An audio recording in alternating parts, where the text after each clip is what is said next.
بسم اللہ الرحمن الرحیم ایاک نعبد و ایاک نستعین۔ میرے پاکستانیوں، کل میں نے آپ کو سائفر کے متعلق بتایا کہ وہ سائفر کی کہانی کیا تھی۔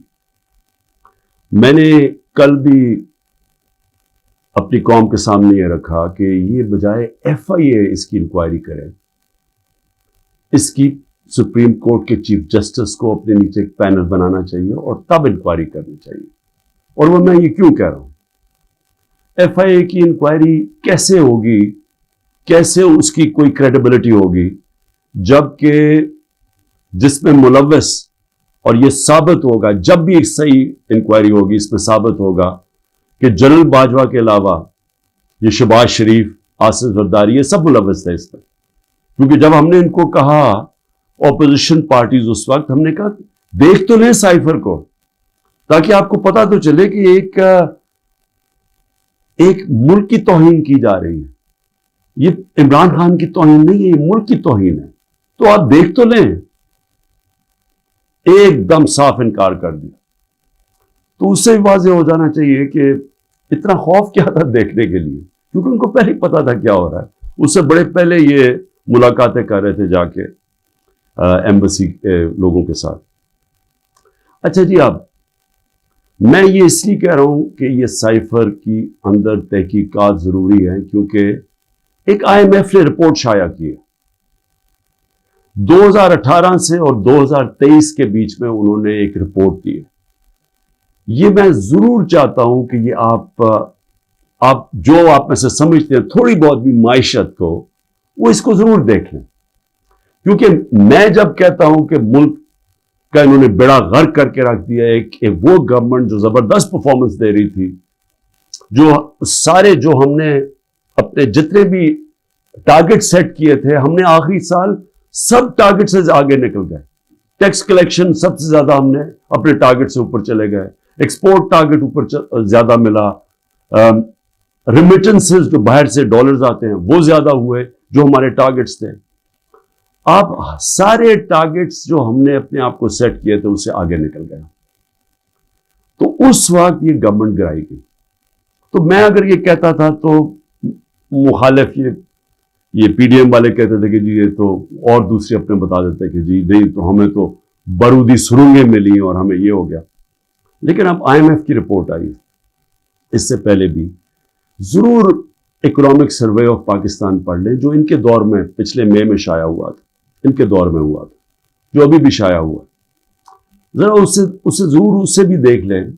وہ کیا چیز سامنے آتی ہے کہ جب ایک سازش کے تحت جنرل باجوہ نے ایک سٹنگ گورنمنٹ کو گرایا، تو اس قوم کو کتنی تکلیف اٹھانی پڑی اور اٹھا رہی ہے تکلیف۔ اس میں IMF کی رپورٹ میں یہ واضح ہو جاتا ہے کہ جو ہمیں حکومت ملی تھی 2018 میں، ایک بینکرپٹ حکومت ملی تھی، سب سے بڑا کرنٹ اکاؤنٹ ڈیفیسٹ تھا، جسے کہتے ہیں بیرونی خسارہ سب سے زیادہ تھا 2018 میں۔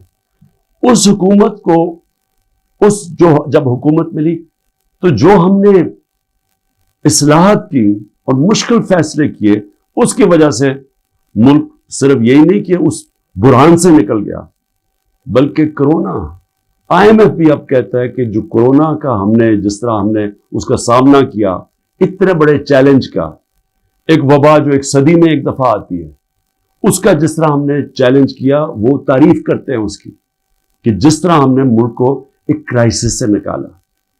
اور پھر وہ یہ بھی کہتے ہیں کہ ہمیں مسئلے کیا ہے، جس کو کہتے ہیں کموڈٹی سپر سائیکل۔ تیل کی قیمتیں اونچی چلی گئیں، کرونا کے بعد ایک ساری انرجی کی قیمتیں اوپر چلی گئیں، ساری دنیا میں چلی گئی۔ تو اس کا ہمیں ایک دم، جو ہم صحیح طرح جا رہے تھے، اس کا ہمیں پریشر آیا۔ پریشر کیا آیا کہ ایک دم ہمارے جو ڈالرز ہیں وہ زیادہ باہر جانے پڑے، کیونکہ ہماری جو امپورٹس تھی وہ بڑھ گئی، تو جو ہم بیلنس کر رہے تھے اپنی اکانومی، اس میں مشکل آئے۔ اور ہم نے کیا کیا، ہم نے اپنے لوگوں کو مہنگائی سے بچانے کے لیے، کیونکہ تیل کی قیمت بہت اوپر چلی گئی تھی، ساتھ پھر یوکرین کی جنگ کا جیسی خطرہ شروع ہوا تو تیل اوپر جانا شروع ہو گیا، تو ہم نے تیل کی قیمت نیچے رکھی، پٹرول اور ڈیزل کی قیمت نیچے رکھی، تو اس کا وہ کہتے ہیں کہ ہاں انہوں نے سبسڈی زیادہ دے دی اپنے لوگوں کو بچانے کے لیے مہنگائی سے، لیکن انہوں نے ساتھ ساتھ یہ بھی تعریف کی کہ ہم نے جو قدم اٹھائے اس نے اکانومی کو سنبھال لیا تھا۔ ہم کیا امید رکھ رہے تھے کہ جو روس سے ہم نے طے کی تھی، جو صدر پوٹن سے میں ملا تھا، ہم نے ان سے جس طرح ہندوستان سستا تیل لے رہا تھا، ہم نے بھی ان سے لینا تھا۔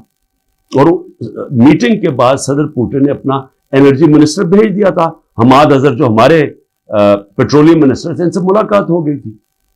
بدقسمتی سے اس وقت حکومت کرائی گئی، اور یہ کہہ رہے ہیں IMF اپنی رپورٹ میں کہتا ہے کہ اس سے پولیٹیکل ڈی سٹیبلائزیشن سے اکانومی ڈی سٹیبلائز ہوگی، یعنی جو ہماری معیشت تھی وہ ڈی سٹیبلائز کا مطلب کہ وہ ایک دم مارکیٹ جو تھی اس کے اندر ایک دم انسرٹنٹی آ گئی۔ جب مارکیٹ کی انسرٹنٹی کا مطلب کہ جب جو ٹریڈرز ہوتے ہیں، جو مارکیٹ ہوتی ہے، اس کو جب یقین نہیں ہوتا کہ اب کیا ہوگا، تو یہی میں نے جنرل باجوہ کو میں نے بھی بتایا اور شوکت ترین فائنانس منسٹر کو بھیجا، ان کو بھی کہا کہ ان کو بتاؤ کہ اس وقت نہ ڈی سٹیبلائز کرنا، ان سے سنبھالی نہیں جائے گی۔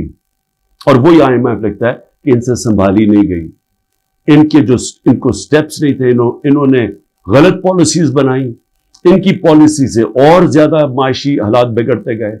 اور وہی IMF لکھتا ہے کہ پاکستان کے لیے پچھلے 14 مہینے بڑے تکلیف دہ گزرے۔ تو یہ تو میں کہہ رہا تھا تب سے، اور یہ میں بڑی دیر سے لگا ہوا تھا کہنے کہ یہ جو بھی یہ رجیم چینج کیا، جو سازش کی گئی، اس کی قیمت تو پاکستانی قوم نے اٹھائی، تکلیف تو اب لوگوں کو ہو رہی ہے۔ جب ہمیں انہوں نے ہٹایا تھا تو مہنگائی 12.4% تھی، جس کے اوپر شور مچ گیا، مہنگائی مارچ ہو گئی، ہر قسم کا میڈیا کے اوپر شور، پبلک میں وہ میڈیا والے جو باقاعدہ عوام میں نکلتے تھے جی چیزیں بڑی مہنگی ہو گئی، دنیا میں چیزیں مہنگی ہو گئی تھی، انٹرنیشنل کموڈیٹی سپر سائیکل تھا، دنیا میں انرجی کی قیمتیں اوپر چلے گئی، مہنگائی دنیا میں آ گئی۔ 1970 کے بعد دنیا میں سب سے زیادہ مہنگائی آئی کرونا کی وجہ سے، اس کے باوجود 12.4% پہ ہماری مہنگائی تھی، اور پچھلے مہینے 38% پہ پہنچ گئی تھی مہنگائی، اب تھوڑی کم ہوئی ہے۔ اور مہنگائی کم ہونی چاہیے اس لیے کہ دنیا میں تیل کی قیمت اور انرجی کی قیمت نیچے آ گئی ہے، کموڈیٹیز دنیا کے اندر 35% ان کی قیمت نیچے آ چکی ہے جب ہماری حکومت تھی۔ تو سوال اب یہ ہے کہ کیا کوئی ایسی انکوائری ہوگی اس ملک میں کہ یہ سائفر کا جو ایک سائفر کے ارد گرد جو سازش تھی، پتہ تو چلے، مجھے تو پتہ ہے کون اس میں تھے، لیکن انڈیپینڈنٹ انکوائری ہونی چاہیے، اور اس انکوائری میں پتہ چلے کہ کون کون کردار تھے جنہوں نے اس قوم کے اوپر اتنا بڑا عذاب لے کے آئے ہیں، اور اب مزید آگے اس عذاب سے نکلنے کے لیے اور کتنی تکلیف اٹھانی پڑے گی اس قوم کو۔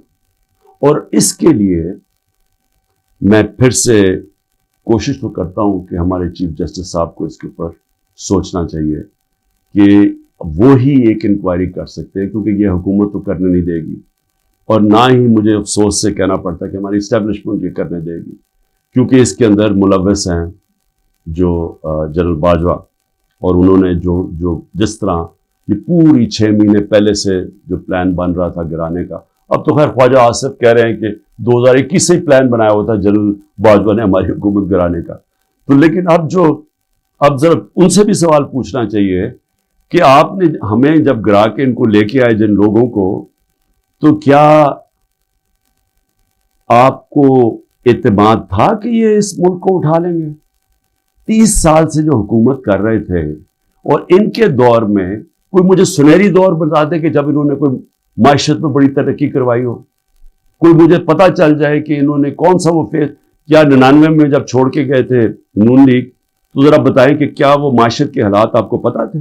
یہ ساکھدار تھے، وہ بینکرپٹ کر کے چھوڑ کے گئے تھے، اور پھر اب یہ IMF کہہ رہا ہے کہ جو 2018 میں یہ چھوڑ کے گئے تھے پاکستان، وہ خود کہہ رہے ہیں کہ وہ تحریک انصاف نے بڑے زبردست مشکل فیصلے کر کے ملک کو اس سے نکالا، تو کیا کوئی ذمہ داری اٹھائے گا اس کی کہ جب اتنی بڑی طاقت ہو جاتی ہے کسی کے پاس تو کیا اس کو پھر ذمہ داری نہیں لینی چاہیے جبکہ وہ طاقت کا غلط استعمال کرتا ہے؟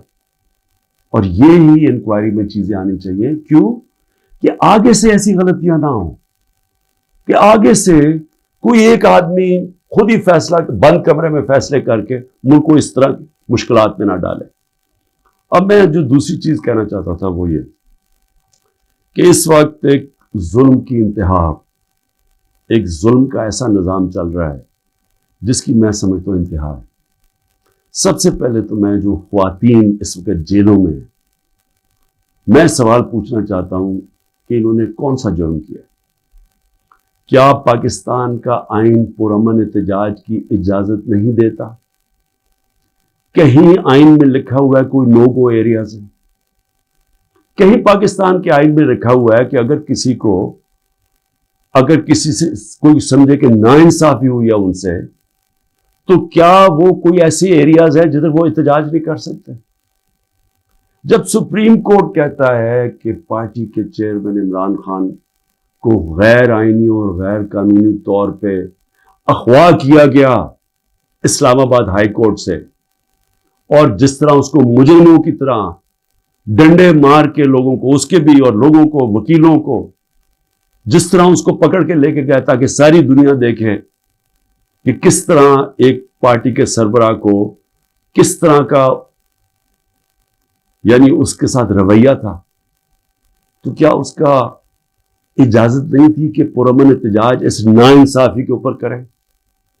اور جب رینجرز اٹھا کے لے کے گئے تو کدھر احتجاج کرنا تھا؟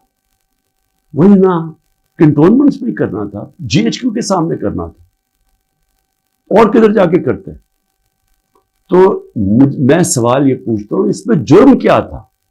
جرم جو تھا جو جلائے ہیں، جرم تھا کور کمانڈر کے گھر کو آگ لگانا، یہ جرم تھا. جرم وہ تھا جو عسکری ٹاور جلائے گئے ہیں اور جدھر جدھر بھی جلائے گئے ہیں، وہ جرم تھا.